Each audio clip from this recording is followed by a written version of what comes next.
Outro dia eu estava conversando com uma amiga e ela me perguntou assim: quando você pensa em Machado de Assis, qual é a primeira coisa que te vem à mente? E aí eu fiquei pensando um pouco assim, e eu lembro que depois eu respondi para ela: olha, certamente é a escrita impecável, né? Isso com certeza é a maior marca do Machado para mim. Porque vejam, quando a gente vai ler Machado de Assis, a gente pode ler qualquer coisa dele. Pode ser conto, pode ser novela, pode ser romance, pode ser os romances mais os primeiros, os últimos, não importa. A gente vai ter a certeza sempre de que aquilo está minuciosamente escrito. O Machado era preciso em um grau tão grande em relação à linguagem, ao uso que ele faz da linguagem, pontuação, todas as escolhas que ele faz, que é assim, realmente é um deleite ler alguma coisa dele. Sabe quando você vai comer algo e tá tão bom e dá aquele prazer assim, ou você vai ver alguma coisa, ou escutar uma música e é tão gostoso, é tão bom assim, que é tão gostoso, te dá aquela sensação tão prazerosa. E eu acho que a escrita do Machado é assim.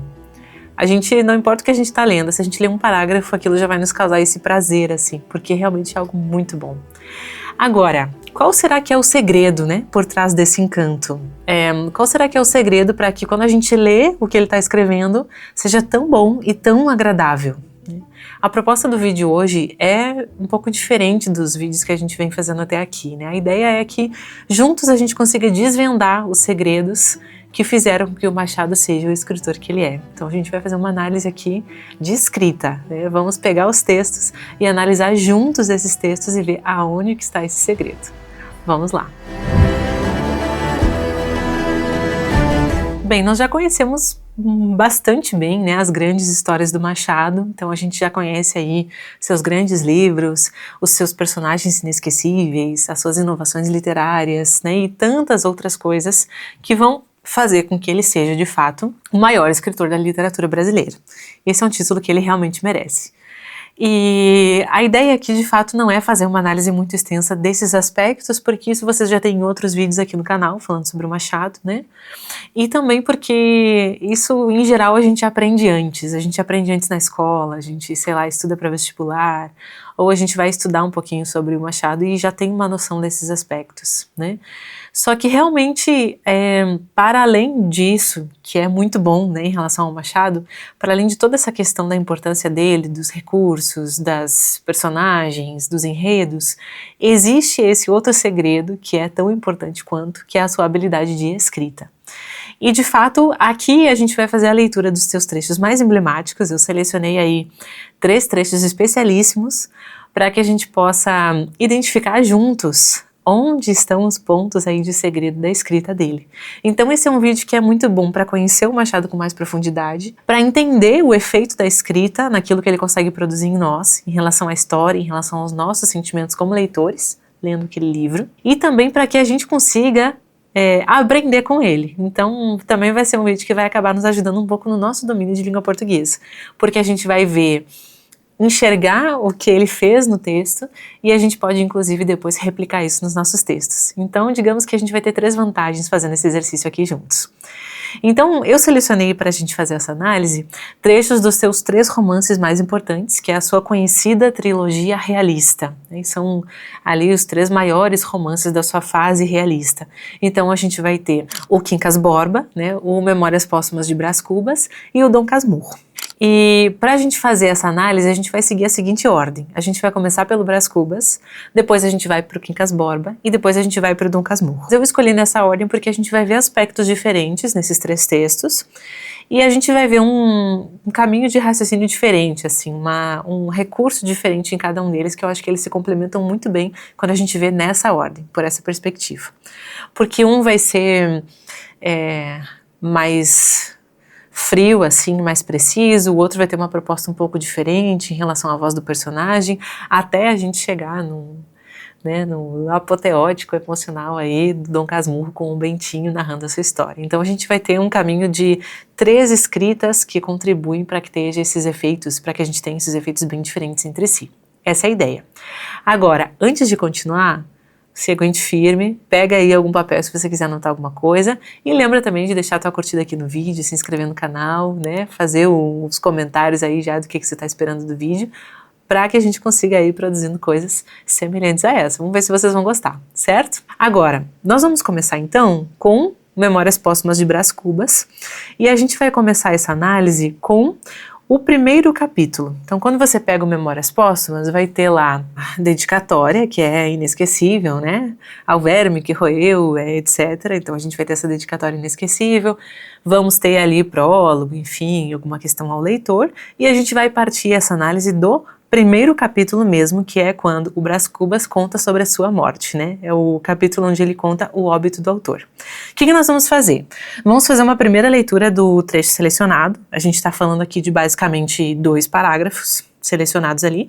Eu fiz alguns cortes ali quando necessário para não ficar tão extenso. E aí, depois de fazer essa primeira leitura, a gente vai voltar para o início para começar a fazer de fato essa visão mais analítica do que está acontecendo nesse texto. Vou pressupor que você já conhece um pouco mais da história, mas só para contextualizar se alguém tiver perdido, a gente está falando então desse livro tão marcante na carreira do Machado de Assis, que é o Memórias Póstumas, quando ele coloca um narrador, personagem, né, o Brás Cubas, narrando a sua própria história. O que é muito comum em diversos livros. A diferença é que aqui, no caso do Brás Cubas, a gente está falando de um narrador que já morreu. Então ele conta a sua história depois de morto, né? Ele pensa, né, rememora toda a sua vida e vai nos contando todos os fatos da sua vida como um defunto autor, como um autor que já morreu, que é de fato uma inovação sem precedentes na literatura, né? E um marco aí tanto da literatura brasileira quanto da literatura mundial. Então nós estamos falando deste livro. Vamos dar uma olhada no primeiro capítulo e aí depois a gente continua essa conversa. Acompanhe aí comigo. Capítulo 1, óbito do autor. Algum tempo hesitei se devia abrir estas memórias pelo princípio ou pelo fim, isto é, se poria em primeiro lugar o meu nascimento ou a minha morte. Suposto o uso vulgar seja começar pelo nascimento, 2 considerações me levaram a adotar diferente método. A primeira é que eu não sou propriamente um autor defunto, mas um defunto autor. Para quem acampa, foi outro berço. A segunda é que o escrito ficaria assim mais galante e mais novo. Moisés, que também contou a sua morte, não a pôs no introito, mas no cabo. Diferença radical entre este livro e o Pentateuco. Dito isto, expirei às 2h da tarde de uma sexta-feira do mês de agosto de 1869 na minha bela chácara de Catumbi. Tinha uns 64 anos, rijos e prósperos, era solteiro, possuía cerca de 300 contos e fui acompanhado ao cemitério por 11 amigos. 11 amigos. Verdade é que não houve cartas nem anúncios. Acresce que chovia. Peneirava uma chuvinha miúda, triste e constante. Tão constante e tão triste que levou um daqueles fiéis da última hora a intercalar esta engenhosa ideia no discurso que proferiu à beira da minha cova.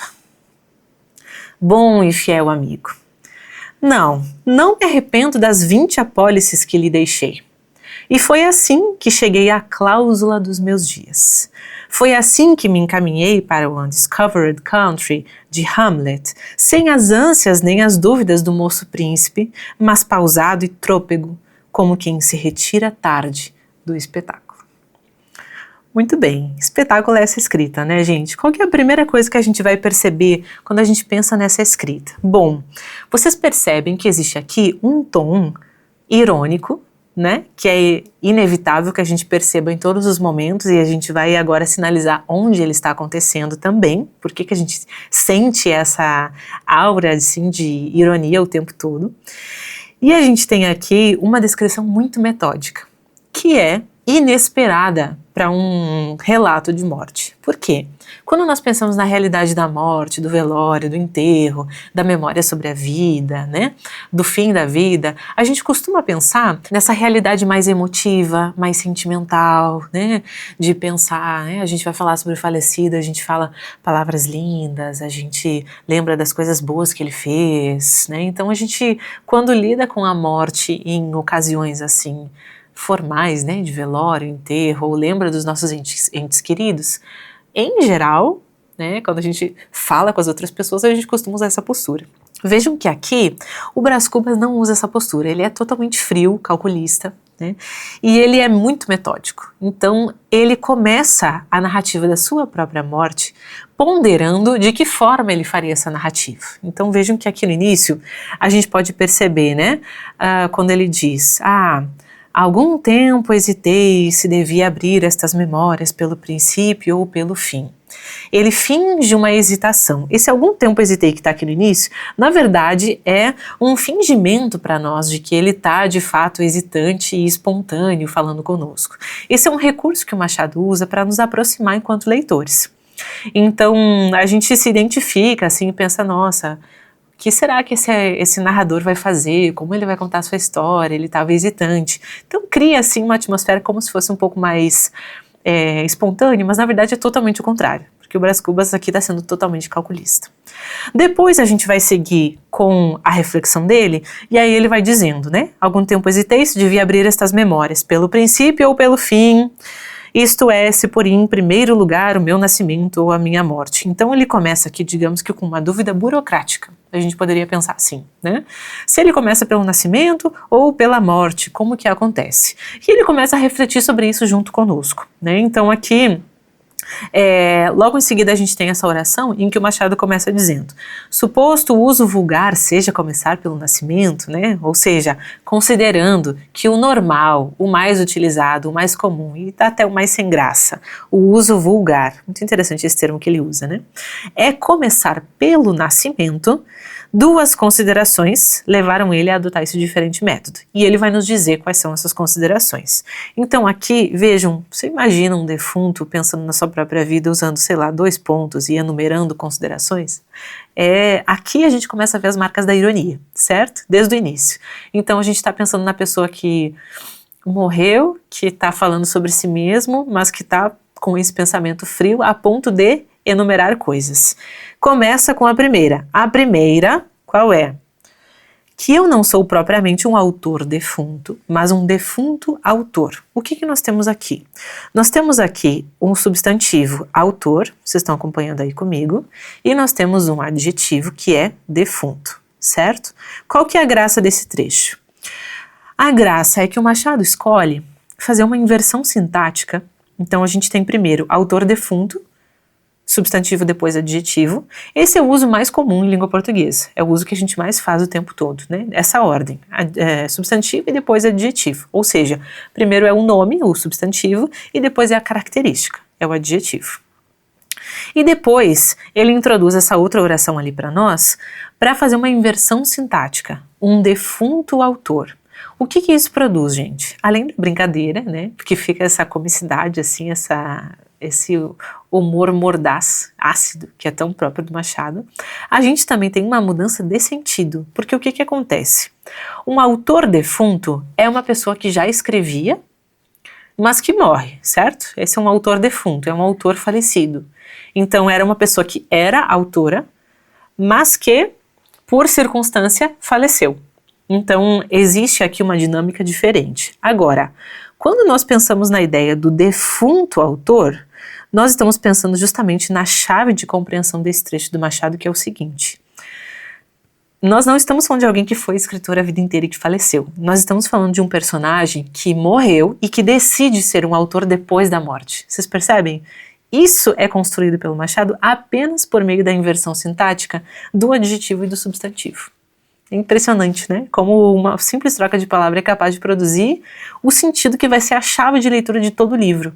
Porque todo o livro se baseia justamente nesse jogo, de que ele morreu e a partir da morte ele decide narrar sua própria vida sem escrúpulo nenhum, sem nenhum tipo de escrúpulo ou preocupação com o pensamento da sociedade ou com o que os outros falariam sobre ele.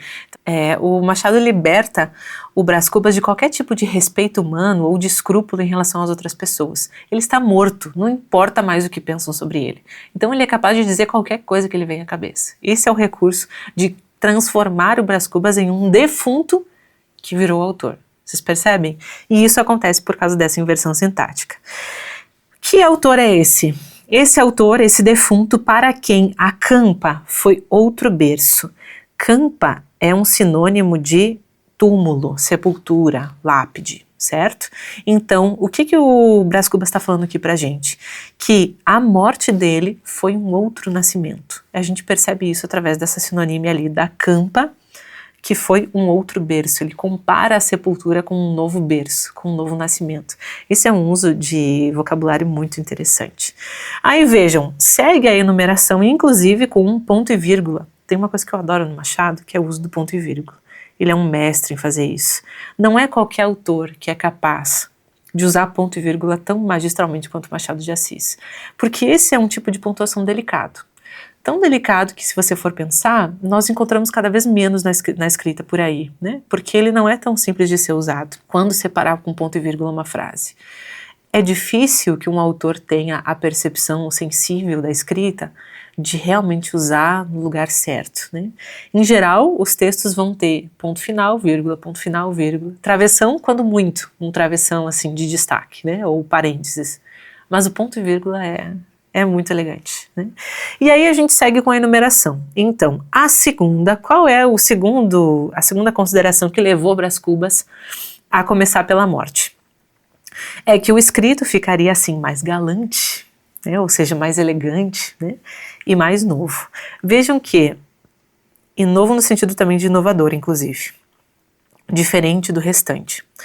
Aqui é muito interessante porque até agora, se vocês perceberem, a gente teve pouquíssimos adjetivos, certo? Vamos inclusive achar os adjetivos, olhem só. A gente teve o vulgar, né, que a gente já viu antes. A gente teve o defunto, né, que estava ali junto com o autor. A gente teve depois galante e novo. Então, a gente está falando de pouquíssimos adjetivos em um período relativamente longo. Isso porque o Machado é o tipo de autor que é exato. Ele não usa nada de mais nem de menos. Ele usa a justa medida de qualquer coisa. E o que acontece aqui é que esses adjetivos, eles são tão calculados pelo Machado que eles são exatamente aquilo que é necessário para provocar o sentido que a gente precisa naquele momento.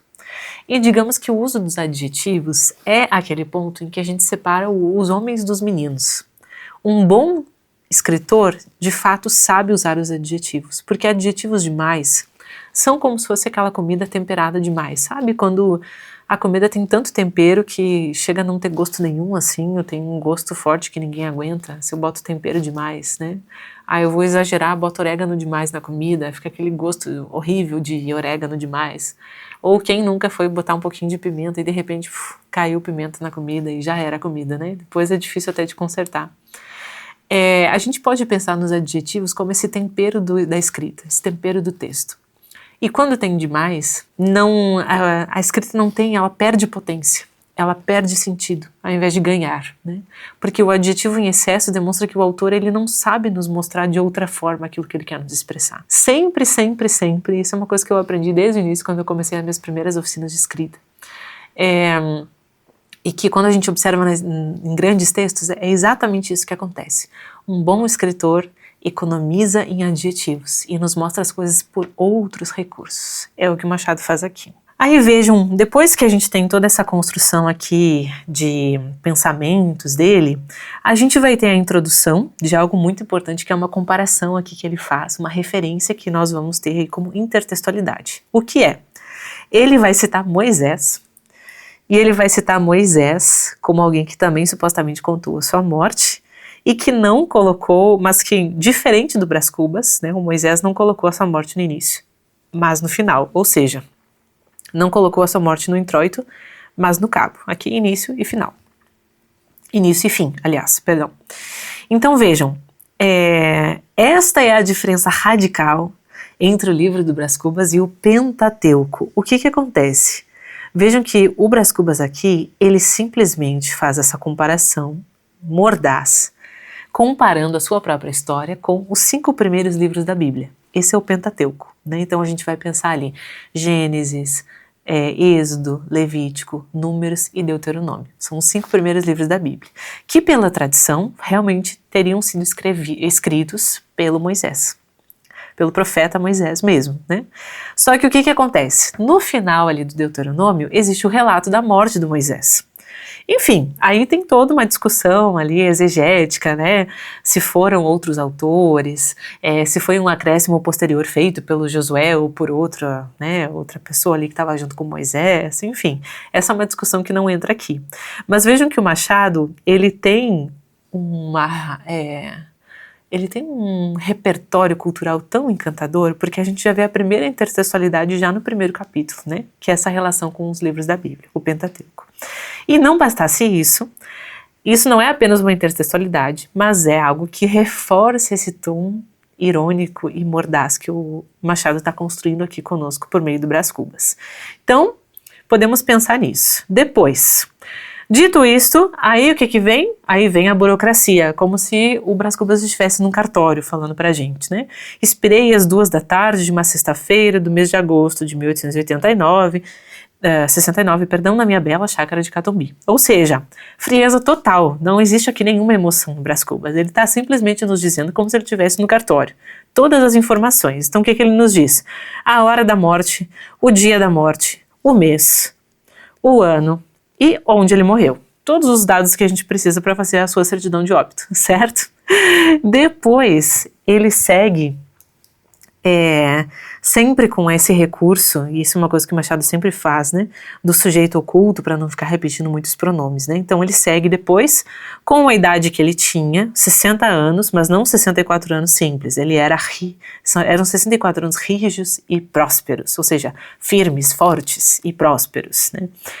E aí ele começa a enumerar todo o seu estado posterior, a idade, que ele estava solteiro, qual era o seu saldo bancário, e quem o acompanhou no velório. E essa menção aqui de acompanhar no velório, dessa forma, é especial porque o que ele está nos dizendo? Que ele morreu com poucos amigos, né? Que ele não foi realmente aclamado, que nessa hora da morte ele morreu praticamente só, porque não tinha muita gente ali acompanhando o velório dele. Ou seja, ele não foi uma pessoa muito querida, né? O Brás Cubas, ele foi uma pessoa de poucos amigos.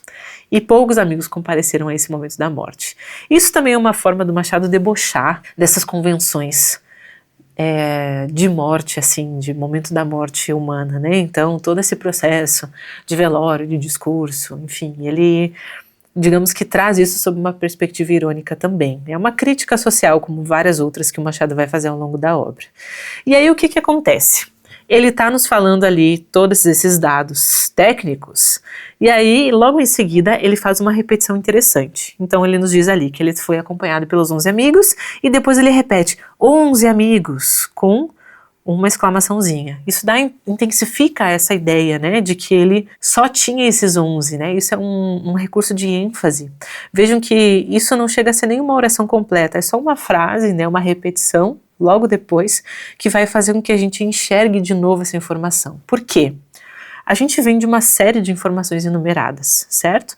Então ele enumerou, como a gente falou antes ali, enumerou a hora, o dia, o mês, o lugar, a idade, o estado civil, a conta bancária, mas ele quer que a gente preste atenção no número de amigos que estavam com ele. Então ele reforça isso através dessa repetição aqui. Depois, a gente vem esse comentário, né? Verdade é que não houve cartas nem anúncio. Acresce que chovia. Ele também está nos ambientando. Olha, não teve muitas homenagens, chovia naquele momento, e essa chuva, ele começa aqui, quando ele abre esse travessão, ele nos chama a atenção, né? Ele quer que a gente preste atenção nesse ambiente da chuva. E depois que ele faz isso, ele vai dizendo ali, né, agora muda um pouco o tom. Vejam que antes ele estava sendo muito preciso, frio, exato. E aqui ele começa a explicar isso de uma forma contínua.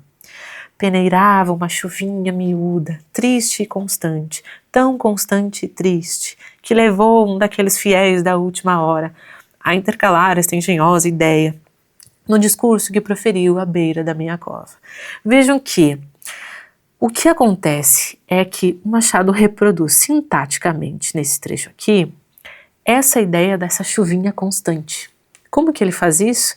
por meio de uma frase, de um período longo e constante. Isso é uma reprodução daquilo que ele quer que a gente pense quando ele dá essa ambientação dessa chuvinha miúda. Então ele vai ali, abre esse travessão e vai nos levando em uma constante, um período longo. Aqui a gente está falando de uma série de orações aqui conectadas que vão fazer com que a gente tenha essa cadência, né, dessa chuvinha do enterro. Ele está nos ambientando naquele momento. E aí, aqui a gente também tem um outro recurso interessante, que é o seguinte: a chuvinha miúda, vejam que é quase um pleonasmo, né? Porque é a chuvinha no diminutivo e miúda, que também indica que é essa chuvinha, né? Esse chuvisco, essa constante assim pequenininha. Então ele intensifica essa ideia de uma chuvinha que cai assim, né? E aí nos dá esse reforço por meio do adjetivo. Não só miúda, mas também era uma chuva triste e constante. E depois, para intensificar isso, ele reforça ao contrário, tão constante e tão triste.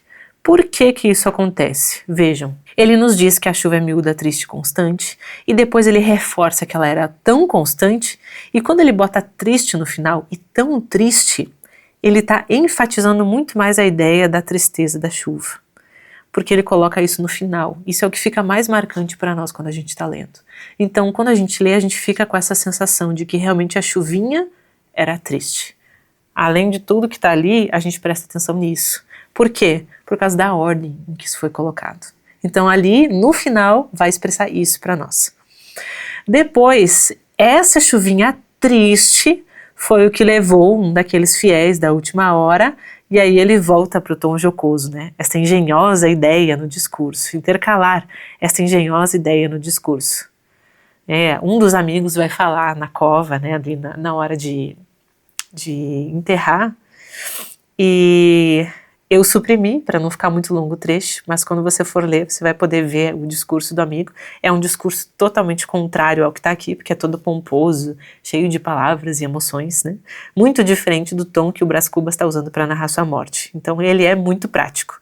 E o amigo dele tenta ser mais emotivo, né? Ele debocha um pouco disso. Então quando o Brás Cubas diz que essa chuvinha levou esse amigo a intercalar esta engenhosa ideia no discurso da cova, vejam o termo que ele usa. Essas palavras foram milimetricamente escolhidas para nos dar justamente esse deboche, né? O Brás Cubas está debochando do próprio amigo, falando aí as palavras na cova. Então não é que ele ficou emocionado com o discurso do amigo dele, né? Ou alguma coisa assim. Ele na verdade é muito jocoso com essa construção toda, principalmente com essa ideia, né, com esse uso de intercalar uma engenhosa ideia no discurso. Vejam que isso aqui não parece ser uma homenagem a alguém que faleceu, querido, não, né, não tem nada disso. É um discurso com uma ideia engenhosa, enfim, na cova. Então realmente aqui a gente está lidando com algo bem jocoso aí do Brás Cubas. E aí, vejam só o que acontece depois. Bom e fiel amigo, é quase como se ele dissesse coitado, né? Bom e fiel amigo, não me arrependo das 20 apólices que lhe deixei. Apólices eram como se fossem cartas de crédito da época, digamos assim, né? Era bem comum assim. Então ele deixou de certa forma um dinheiro para esse amigo, uma herança. O que isso nos demonstra, gente? Olha só, depois de todo esse indicativo de linguagem, o Brás Cubas ele está muito preocupado, né, com questões ainda muito humanas como o dinheiro, né? Ele pensa no dinheiro, ele pensa na herança que ele deixou. E ele, inclusive, com essa dupla negação, quase nos faz duvidar desse não arrependimento dele, né? Não me arrependo. É como se alguém tivesse perguntado para ele, tá, mas tu te arrepende de ter deixado, né, as 20 apólices pro fulano aí?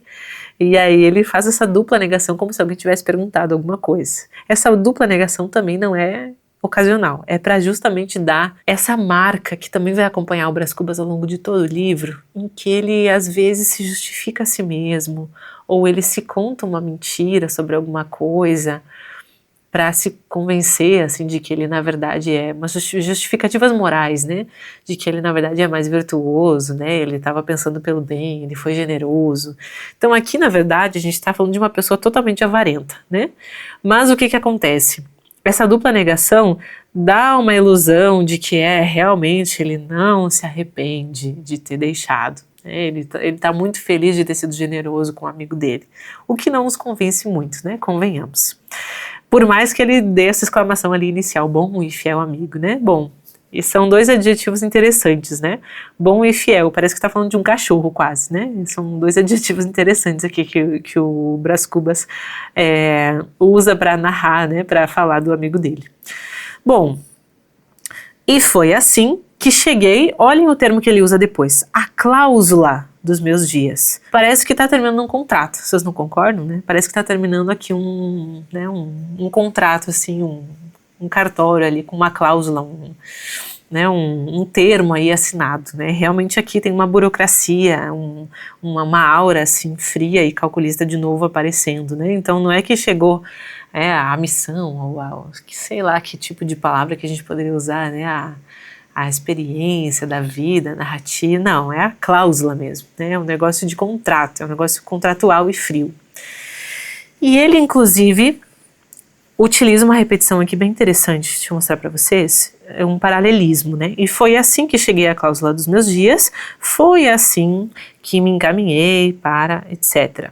Vejam que essa repetição aqui também nos dá esse paralelismo, nos dá essa sensação de continuidade, né, dele contando como foi que ele chegou até a morte a partir dessa repetição. E aí a gente tem também essa citação do Hamlet, né? Essa aqui é uma referência à fala mais conhecida do Hamlet. Ser ou não ser, eis a questão, né? Será mais nobre sofrer na alma pedradas e flechadas de um destino feroz, etc, etc. Quando a gente lê esse trecho completo, vai chegar um momento em que o Hamlet aí cita, né, o Undiscovered Country, né, o país desconhecido. Porque o que acontece? O Hamlet, ele fala esse trecho do monólogo num momento muito de muita angústia do personagem, né, em que ele está em dúvida se ele vai se vingar por causa da morte do pai dele, mas ele tem medo da morte porque ele não sabe o que vai vir depois. Por isso que ele fala desse país desconhecido, né, ou não descoberto, que é citado aqui pelo Machado. Então é um momento em que o Hamlet está totalmente imbuído assim de angústias, de medos, de receios, de um dilema moral muito grande. Só que quando o Machado coloca isso aqui, né, na boca do Brás Cubas, vejam que ele cita isso de uma forma totalmente fria, de novo, né, totalmente contrastante com o Hamlet, com o personagem que ele cita. E aí depois ele inclusive reforça isso, né, sem as ânsias nem as dúvidas do moço príncipe. Então ele não tinha ânsia, ele não tinha dúvida, ele morreu mesmo com essa postura que ele vai citar logo em seguida. De que forma ele morreu? Pausado e trôpego. Então, com essa postura assim, meio atrapalhada, meio acidental, ele chega, né, ele se retira, é como quem se retira tarde do espetáculo, como se a vida fosse uma encenação em que a pessoa não é que ela fez uma grande obra, ela não foi heróica, ela não foi um grande épico, não é um herói. Vocês percebem aqui a diferença? Simplesmente o Brás Cubas era uma parte dessa encenação, desse espetáculo da vida, e ele se retira tarde, ele se retira atrasado dessa vida. Então ele vai meio cambaleante, meio trôpego, né? Meio desengonçado. Tudo isso nos dá a ideia que o Brás Cubas tem da morte, né? Essa visão totalmente fria, como a gente já comentou, e que vai dar o tom de toda a narrativa. Então é muito importante perceber que esses recursos que o Machado usa aqui nesse primeiro momento, nesse primeiro capítulo, eles são os recursos que nos guiam para compreender o que vai vir depois ao longo de toda a história. Esse tom irônico, mordaz, que a gente percebeu pela escolha do vocabulário, essa construção quase burocrática e documental das coisas, né, trazendo aí com esse tom irônico, tratando coisas que seriam nobres de uma forma totalmente fria, sem nobreza, sem heroísmo, né? Então aqui a gente tem uma ideia de vida totalmente desprovida dessa concepção assim mais heróica ou mais épica ou corajosa, né? A gente está percebendo uma pessoa que narra as coisas assim, de um ponto de vista frio, distanciado, de uma certa forma até covarde, assim, né? E que está nesse tom jocoso mesmo. Então, vejam que a gente já sabe, né, que isso acontece. na escrita do Machado em Brás Cubas, mas isso é mais palpável quando a gente percebe essas escolhas que ele faz no texto, tanto em relação ao vocabulário, que é o centro de Brás Cubas de certa forma. Quando a gente pensa na construção da escrita, o que mais impacta na hora de ler Brás Cubas é as escolhas de vocabulário que ele faz, que são minuciosamente escolhidas, né? A escolha dos termos. E todos esses termos vão formando como se fosse uma espécie de rede que nos faz enxergar essa sensação aí do Brás Cubas como essa pessoa calculista e, né, basicamente saindo aí do cartório pro túmulo, né? Muito preocupada aí ainda com as questões materiais. É como se fosse essa rede que vai criando, né? Então, o principal recurso, de certa forma, que a gente pode pensar aqui é esse recurso das escolhas do vocabulário, da economia de adjetivos e dessa construção muito concatenada que a gente vai vendo, né? Porque vejam que na primeira ali começa uma enumeração, depois essa enumeração vai desembocar ali numa referência intertextual que vai gerar essa piada assim jocosa. Depois a gente vai ter nesse segundo trecho toda uma enumeração de dados até chegar no deboche em relação ali ao ambiente da chuva e do amigo com seu discurso, para depois a gente terminar de novo com um tom mais jocoso em relação à herança, em relação à cláusula, esses termos minuciosamente utilizados. Então aqui em Brás Cubas, né, a gente pode pensar nesses recursos. Agora, claro que teria mais coisa para ver, mas a gente não vai conseguir ver todas as coisas que o texto tem juntos, né? O que a gente vai fazer agora? A gente vai dar uma olhada em Quincas Borba, porque a gente vai ver aqui outras coisas que foram mobilizadas para criar outros sentidos. Então, da mesma forma, a gente vai fazer uma leitura inicial para que você conheça o texto, e depois a gente vai analisando aí os principais pontos que também chamam a atenção nesse ponto. Bom, então Quincas Borba, capítulo 9. Horas depois teve Rubião um pensamento horrível. Podiam crer que ele próprio incitara o amigo à viagem para o fim de o matar mais depressa e entrar na posse do legado, se é que realmente estava incluso no testamento. Sentiu remorsos. Por que não empregou todas as forças para contê-lo? Viu o cadáver de Quincas Borba pálido, hediondo, fitando nele um olhar vingativo. Resolveu, se acaso o fatal desfecho se desse em viagem, abrir mão do legado. Pela sua parte, o cão vivia farejando, ganindo, querendo fugir. Não podia dormir quieto, levantava-se muitas vezes à noite, percorria a casa e tornava ao seu canto. De manhã, Rubião chamava-o à cama e o cão acudia alegre. Imaginava que era o próprio dono. Via depois que não era, mas aceitava as carícias e fazia-lhe outras, como se Rubião tivesse de levar as suas ao amigo ou trazê-lo para ali. Demais, havia-se-lhe afeiçoado também, e para ele era a ponte que o ligava à existência anterior. Algumas pessoas começaram a mofar do Rubião e da singular incumbência de guardar um cão em vez de ser o cão que o guardasse a ele. Vinha a risota, choviam as alcunhas. Em que havia de dar o professor? Sentinela de cachorro.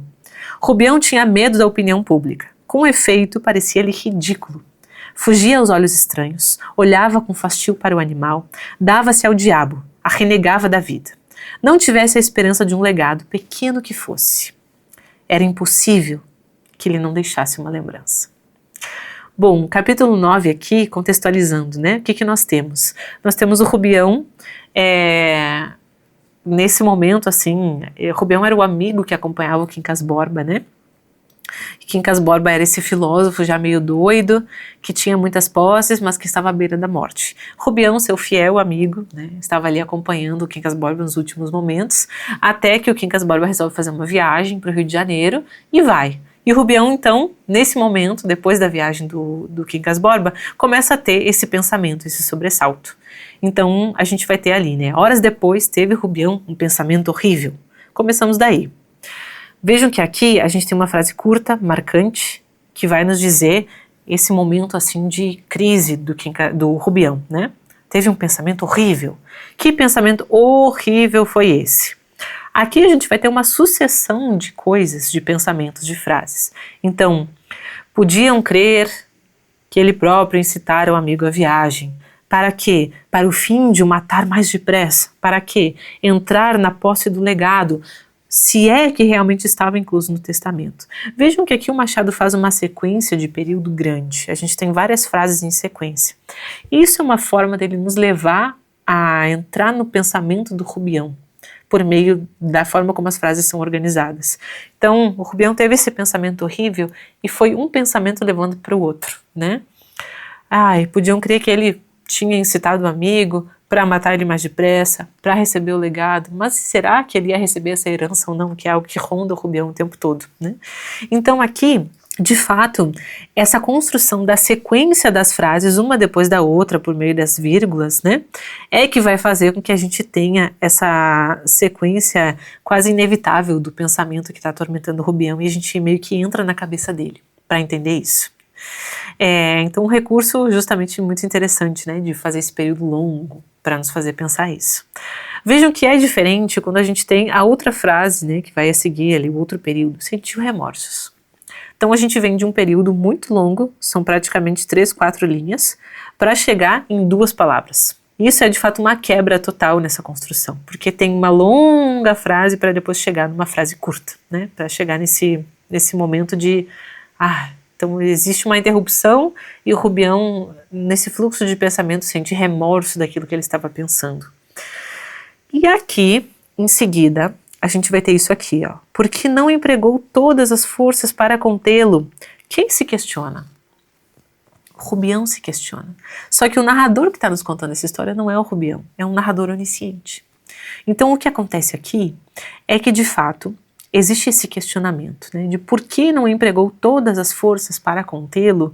E esse recurso aqui a gente chama de discurso indireto livre, que é justamente esse recurso de introduzir dentro da narração um pensamento do personagem sem nenhum tipo de aviso ou de marca. Não está entre aspas, não está anunciado, não tem nenhum verbo do tipo "e Rubião pensou", "e Rubião pensou", porque não empregou todas as forças para contê-lo. Vejam que não tem nenhum anúncio. O pensamento do personagem ele fica totalmente incluído dentro da narração, né, desse narrador onisciente. Esse é um recurso muito usado na literatura, inclusive por nossos grandes escritores. A Clarice Lispector faz muito isso, o Graciliano Ramos. Vários dos nossos grandes aí usam demais o discurso indireto livre. E isso é algo que o Machado usa muito em Quincas Borba, porque como a gente está com um narrador onisciente, existe esse jogo, né, de fazer... O narrador onisciente conta tudo de uma perspectiva mais distante, em terceira pessoa. Mas se eu coloco um discurso indireto livre aqui, é como se eu conseguisse entrar na cabeça do personagem, mesmo assim. Né? Ter essa pista do que o personagem está pensando. Esse é um recurso aí muito interessante. Aí em seguida, o Rubião viu o cadáver de Quincas Borba de que forma? Pálido, hediondo. Vejam só esse uso, hediondo. Por quê? Como que um cadáver vai ser hediondo, né?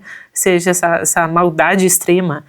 Claro, porque nós estamos pensando no Rubião totalmente atormentado pelos remorsos. Né? E isso vai fazer com que ele comece a imaginar essa visão totalmente distorcida, fitando nele um olhar vingativo. Como que um cadáver vai ser vingativo, não é? Como que um cadáver vai olhar para ele para o começo de história, né? Ou seja, o cadáver do Quincas Borba está olhando para ele com um olhar vingativo. Ou seja, né, a gente está pensando aqui numa alucinação total provocada pelos remorsos aí do Rubião. Resolveu, se acaso o fatal desfecho se desse em viagem, abrir mão do legado. Bom, aqui essa resolução a gente sabe que é totalmente falsa, né? Porque o que o Rubião quer de verdade é a herança. É só por isso que ele tá ali. Então, justamente é uma brincadeira que o Machado jocosamente coloca, né? Como se o Rubião fosse sincero nisso. Mas ele, na verdade, só estava sendo afetado pelos remorsos e pela visão assustadora que ele teve do cadáver do amigo. Do amigo, né? Entre aspas. Então, vejam que realmente... Aqui, essa construção, inclusive por meio ali da pontuação contínua, né? Nos faz perceber essa cadência, essa sequência de pensamento que a gente tem nesse caso aqui com o Quincas Borba, né? Com o Rubião, aliás, perdão. Bom, depois a gente tem essa parte do cão, eu não vou me deter muito nisso porque não é muito importante, mas o que é interessante aqui? A gente tem o cão ele está muito agitado, né? E a gente percebe isso por meio da forma como o Machado dispõe as frases. Então a gente tem 3 gerúndios aqui contínuos que dão essa ideia de continuidade, de algo inquieto, né? E depois a gente vai ter uma série de ações sendo feitas. Então, não podia dormir, levantava-se, percorria, tornava o seu canto. De manhã, vejam que aqui a maioria das coisas é tudo uso de ponto e vírgula, ou de vírgula, né? Fazendo com que a gente tenha essa sucessão frenética de ações, né? Feita por esse cão e pelo Rubião, porque os dois estavam nervosos. De manhã o Rubião fazia o quê? Chamava a cama, o cão acudia, imaginava que era o próprio dono, via que não era, aceitava as carícias, fazia ali outras, como se o Rubião tivesse de levar as suas ao amigo ou trazê-lo ali. Vejam só, aqui tem um ponto final no meio, mas é quase como se todo esse período aqui fosse uma coisa só. O Machado acho que só deve ter colocado um ponto para não ficar tão extenso assim. Mas é uma construção frenética de uma sucessão de acontecimentos. Então, de fato, aqui a sintaxe, né, a forma como as frases estão dispostas, elas corroboram essa sensação inquieta, totalmente inquieta do Rubião, primeiramente, e do cachorro que é personalizado. Porque o cachorro imaginava que era o próprio dono, via depois que não era, mas aceitava as carícias. Olha, como que, né, como que vai ter essa dimensão do que o cachorro imagina, né? O cachorro, ele está sendo praticamente personalizado aqui, ele vira uma pessoa, ele vira uma extensão do seu dono. Inclusive porque o nome do cachorro é o mesmo nome do dono, né? Os dois são Quincas Borba. Então existe um pouco essa presença do cão, essa materialização do cão como uma extensão do seu antigo dono, né? Que é reforçada aqui apenas pela sucessão de ações aí por meio das frases entre vírgulas e ponto e vírgula. E bom, supostamente ele tinha se afeiçoado ao cão, a gente sabe que na verdade isso não é verdade, né?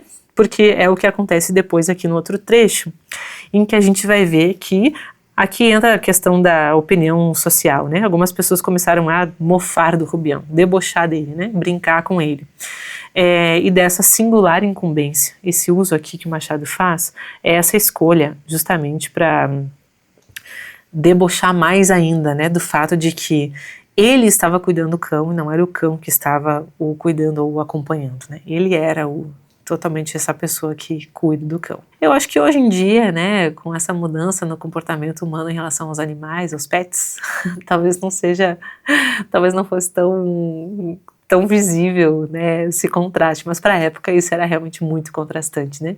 Pensar num cachorro muito apegado, assim, isso é uma coisa que a época não tinha no nível que nós temos hoje, né, enfim, carrinho para cachorro, festa de aniversário para cachorro, etc. Nada contra, né? Mas pensando nisso, acho que os contrastes das épocas nos fazem pensar melhor sobre isso. Agora, vejam. Vinha a risota, choviam as alcunhas, aqui também tem uma intensificação, em que havia de dar o professor sentinela de cachorro, que deboche, né? E depois, então, vai seguindo ali a narrativa, e aí a gente tem de novo uma sucessão. Com efeito, parecia ele ridículo, fugia aos olhos estranhos, olhava com fastio para o animal, dava-se ao diabo, renegava da vida. Então aqui também a gente percebe o Rubião totalmente inquieto, né, totalmente angustiado com essa situação, em uma situação que deveria ser nobre, né, um afeto por um animal, cuidando do animal do amigo, enfim, mas que é totalmente, enfim, aqui trágica. E aí, era impossível, aqui esse finalzinho e essa esperança do legado são essa marca que vão nos ajudar a perceber que tudo, na verdade, está concorrendo porque o Rubião quer a herança. Não tivesse esperança de um legado, pequeno que fosse, era impossível que ele não deixasse uma herança. Era impossível que ele não deixasse uma herança, discurso indireto livre de novo. Então aqui aparece um pensamento do Rubião intrometido. E a gente ainda tem essa reticência que vai nos enfatizar essa hesitação do Rubião, né, em tudo aquilo que ele estava sentindo de pensamentos contraditórios, caindo então finalmente na esperança da herança. E bem, o que nós temos então de mais importante aqui em Brás Cubas, em Quincas Borba, aliás, perdão, a construção sintática. Vocês percebem que as frases todas estão contribuindo para que a gente tenha de fato essa intensificação da sensação, né, tanto de angústia que está acontecendo aqui com o Rubião, né, essa questão mais frenética, esses pensamentos atormentados, e isso é enfatizado por meio da disposição das frases. Agora vamos para a nossa finalização aqui. Se você ainda continua comigo, parabéns. Vamos seguir para a parte final então, Dom Casmurro. Vamos ler lá juntos, capítulo 32, Olhos de Ressaca. Juro, deixe ver os olhos, Capitu. Tinham me lembrado a definição que José Dias dera deles, olhos de cigana oblíqua e dissimulada. Eu não sabia o que era oblíqua, mas dissimulada sabia, e queria ver se podiam chamar assim. Capitu deixou-se fitar e examinar. Só me perguntava o que era, se nunca os vira. Eu nada achei extraordinário. A cor e a doçura eram minhas conhecidas. A demora da contemplação creio que lhe deu outra ideia do meu intento. Imaginou que era um pretexto para mirá-los mais de perto, com os meus olhos longos, constantes, enfiados neles. E a isto atribuo que entrassem a ficar crescidos e sombrios, com tal expressão que... Retórica dos namorados. Dá-me uma comparação exata e poética para dizer o que foram aqueles olhos de Capitu. Não me acode imagem capaz de dizer, sem quebra da dignidade do estilo, o que eles foram e me fizeram. Olhos de ressaca? Vá, de ressaca. É o que me dá a ideia daquela afeição nova. Traziam não sei que fluido misterioso e enérgico, uma força que arrastava para dentro, como a vaga que se retira da praia nos dias de ressaca. Para não ser arrastado, agarrei-me às outras partes vizinhas, às orelhas, aos braços, aos cabelos espalhados pelos ombros. Mas tão depressa buscava as pupilas, a onda que saía delas vinha crescendo, cava e escura, ameaçando envolver-me, puxar-me e tragar-me. Quantos minutos gastamos naquele jogo? Só os relógios do céu terão marcado esse tempo infinito e breve. A eternidade tem as suas pêndulas. Nem por não acabar nunca deixa de querer saber a duração das felicidades e dos suplícios. Muito bem, esse é o trecho que eu mais gosto de Dom Casmurro, acho ele simplesmente inesquecível.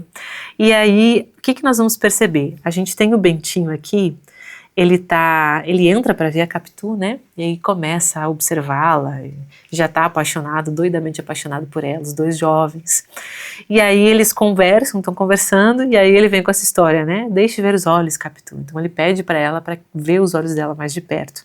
E depois começa essa sucessão de lembranças do Bentinho. Vejam que aqui é uma série de pensamentos que ele vai nos dando, né? Por meio dessa construção muito marcante e inesquecível da literatura em relação à metáfora dos olhos da Capitu. Então começa com os olhos de cigana oblíqua e dissimulada, para depois desembocar nos olhos de ressaca, que a gente vai ter aqui no outro parágrafo, né?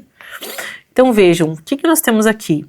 A gente tem, primeiro, uma construção sintática que vai nos levando para essa sensação que o Bentinho tem, assim, de emaranhamento, né, de envolvimento com os olhos da Capitu. Então ele vai lembrando, ele lembra dos olhos de cigana oblíqua dissimulada, ele lembra que ele não sabia o que era oblíqua, né, mas que dissimulada assim ele sabia, e ele quer saber até que ponto a Capitu realmente é essa mulher dissimulada, falsa, que não se pode confiar. Aqui começa a raiz daquela dúvida da traição, aqui, mesmo antes deles casarem, né? Porque ele começa a desconfiar dela, daqueles olhos misteriosos.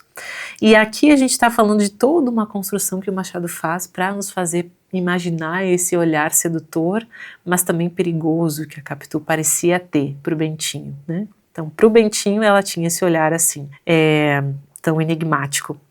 E aí, vejam que aqui a gente tem algumas marcas, né? Deixou-se fitar por um momento, que é uma frase mais curta, e logo em seguida a gente vai ter uma sequência de frases muito bem orquestradas, então as combinações aqui. Me perguntava o que era, se nunca os viram, nada achei extraordinário, a cor e a doçura eram minhas conhecidas, e depois quando ele começa a contemplar, aí começa uma sucessão grande de frases, né? E de adjetivos que vão nos fazendo entrar na mente do Bentinho. A contemplação, que deu outra ideia do intento, e depois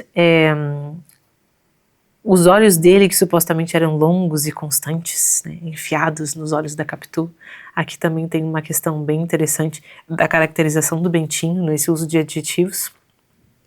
E vejam que tudo está aqui, vírgula, ponto e vírgula, fazendo a gente crescer junto, a gente está se envolvendo no olhar da Capitu junto com o Bentinho, por causa dessa narração. E a isto atribuo que entrassem a ficar crescidos e sombrios com tal expressão que, e a gente vai, né, perdendo o fôlego junto com o Bentinho. Essa é a sensação que a narração nos dá, principalmente quando a gente pensa nesse uso de reticências aqui no final, né? Reticências tão injustamente usadas em tantos textos, né? Mas aqui justamente usadas aí, nos faz perder o fôlego junto com o Bentinho. E ele então recorre, né? Ele pede para a retórica dos namorados ajudar ele a descrever, porque ele está descrevendo isso depois de velho, né? Então ele quer uma comparação exata e poética dos olhos da Capitu. E qual é essa comparação? De fato é uma comparação exata e poética e inesquecível. São os famosos olhos de ressaca. Aqui, é claro, a gente está falando da ressaca do mar, né? Desse movimento da onda que vai e depois volta puxando tudo, dessa atração que a água faz, né? De levar tudo que está ali, que seja mais fraco, levar junto com ela, né? Então, essa marcação aqui, inclusive, é muito interessante. Vá, de ressaca. Vejam que faz essa marcação mesmo como se ele tivesse resignado, né? Então essa repetição nos faz enxergar melhor a metáfora e o verbo também intensifica isso. E aí depois, aquela afeição nova, e aí começam, esse é o texto do Machado que talvez tenha mais adjetivos, né? Misterioso, enérgico, e aí essa força do olhar que arrastava para dentro como a vaga que se retira da praia nos dias de ressaca, né? Então ele nos dá todas essas marcas aqui a força do texto é a metáfora, né? Que é a figura de linguagem mais importante que nós temos. E depois, chegando para o final, o que a gente vai ter? Para não ser arrastado, agarrei-me as outras partes vizinhas, e aqui a gente tem de novo toda uma construção cadenciada de período complexo, grande, todo justaposto. Então, pouquíssimas conjunções, né? E aí as coisas vão se relacionando aqui para que a gente vá se sentindo nesse emaranhado junto com o Bentinho outra vez. Vejam que esse trecho é muito mais reflexivo. É outra pegada em relação aos outros dois trechos que a gente acabou de ver, né? Porque ele é muito mais envolvente e ele nos envolve, inclusive, na forma como a cadência das frases está construída. E aí depois, quantos minutos gastamos naquele jogo? Poxa, de repente o Bentinho se dá conta, e a gente junto dele, né, de que estávamos todos nós envolvidos nesse enigmático olhar da Capitu. E aí ele termina com uma reflexão aí filosófica, né, sobre o tempo para os apaixonados, sobre a eternidade, e basicamente a gente pode resumir isso aqui pensando que de fato o que o Machado nos diz é essa reflexão mais filosófica, né, de que um instante realmente pode ser eterno para nós, para as nossas vidas, né, dependendo do que é vivido nesse instante. Então existe esse paradoxo aqui da efemeridade com a eternidade, né, que o Machado coloca inclusive em palavras por meio dessas comparações. Vejam que o que mais chama atenção na escrita nesse ponto aqui, além de várias outras coisas que a gente não vai entrar agora, é essa construção das frases, todas concatenadas, né, magistralmente combinadas, e a escolha precisa da metáfora, né, das metáforas, do olhar oblíquo e dissimulado de cigana e dos olhos de ressaca, que são dois termos inesquecíveis da nossa literatura. E bem, vencemos depois aí de muitas análises, e a gente vou confessar para vocês, a gente não viu na verdade nem uma parte de tudo que a gente podia ter visto aqui em relação a esses textos. Mas eu acho que a partir disso a gente consegue perceber o quanto Machado foi esse mestre, não só nos enredos e na criação dos personagens, mas em expressar toda essa genialidade por meio da linguagem. Então eu quero saber, você já tinha pensado sobre tudo isso? O que você achou? Quer que a gente analise outros escritores também? Nos conta aqui nos comentários, se inscreve no canal, compartilha esse vídeo e a gente se vê no próximo. Até lá!